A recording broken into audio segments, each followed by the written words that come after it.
Tak zdravím vás, dnes si ukážeme, jak docela rychle a dobře protáhnete páteř do rotace a k tomu si ještě zaktivujete bránici. Já sedím na válci, vidíte, sedím v kleče, přijde mi to dobrá pozice, vy si doma můžete použít složenou deku pod zadek, jo, nebo ručník, aby vás to netlačilo nikde. A pak si to ještě ukážeme na židli variantu, jo. Takže zvednu si ruce, otočím do rotace, tu přední ruku si opřeš o stehno zepředu a tu zadní si já dávám vzadu, chytím si ji za válec. Jo? Otočíš hlavu a dýcháš. A teď ten nádech, budeš cítit, že se chceš nadechnout a ono ti to prostě nepůjde jinam, než dolů do oblasti spodních žeber a břicha, protože jak je ta páteř zrotovaná a zaškrcená, ta hrudní páteř, i ty žebra, prostě ty mezižeberní svaly, tak prostě nemají dost možností se jako natahovat ještě.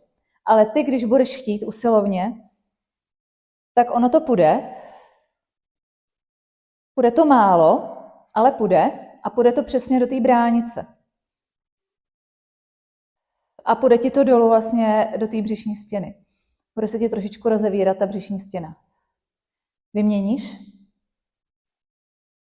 Otočím na druhou stranu, zase se zachytím, zapřu.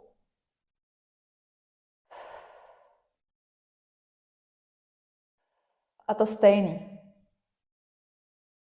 Vydržím si takto dýchat třeba 5-10 nádechů, výdechů. Zkuste to procítit.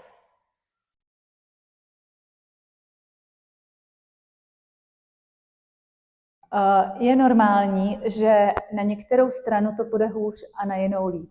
Někdo neucítí rozdíl, ale někdo, protože každý z nás máme trošičku lehký skoliotický držení nebo páteř lehce v rotaci, tak je možný, že na jednu stranu vám to půjde líp a na druhou vám to tolik nepůjde. Vydržím si tam, prodýchám si to. Kdo nemáte válec a máte třeba špatný kolena, bolavý, tak můžete i v sedě. Já jsem použila tuhle jogovou židli, doma můžete použít klasickou kuchyňskou. Jo? Zvednete ruce nahoru, otočím, zapřu a tady se prostě chytíte tam, kam vám to ta židle umožní. A dýchám. Nádech, výdech. Nádech, výdech. Jo? Zase zvednu ruce.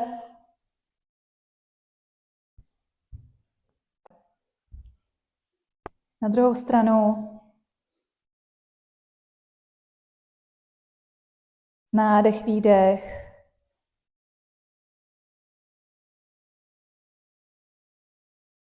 Tak, a teďka uvolním a tlačím ramena dolů a krásně se mi rozvíjí dolní strany žeber, dolní stěny hrudní a vlastně bránice. Jo, a teďka nadechnu se a krásně cítím, jak se mi krásně bránice rozvíjí do všech stran a nemusím to nějak já vůlí ovlivňovat.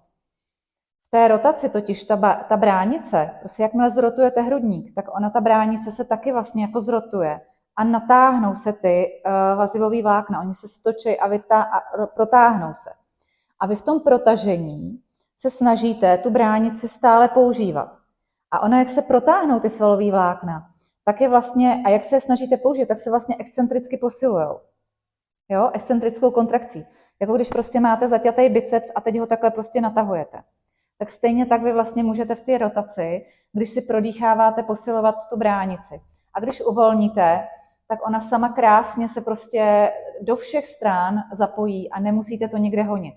Vyvalovat břicho. Jo? Nejhorší je, když prostě na mě lidi začnou vyvalovat břicho, že jako dejchají do bránice. To je prostě tak strašně špatný úzus. Dýchání do břicha, jo? Terminus technicus, úplně špatný, který lidi, hlavně laiky, totálně odvede od toho, že by měli dýchat do plic. Jako hlavní dýchací orgán jsou samozřejmě plíce, ne břicho, jo? Takže měli by dýchat do plic a k tomu my máme důležitý svaly, což jsou mezižeberní, bránici Ale to samozřejmě jako je samozřejmě dlouhý, takže se to zjednodušilo na to dýchání do břicha, ale je to hrozně špatně. Protože mi chodí lidi do ordinace s tím, že už to umějí a začnou na mě vyvalovat takhle ty pupky. A samozřejmě přijdou s tím, že je bolej záda, jo? Takže, což je divný. Takže to zřejmě nějak nefunguje.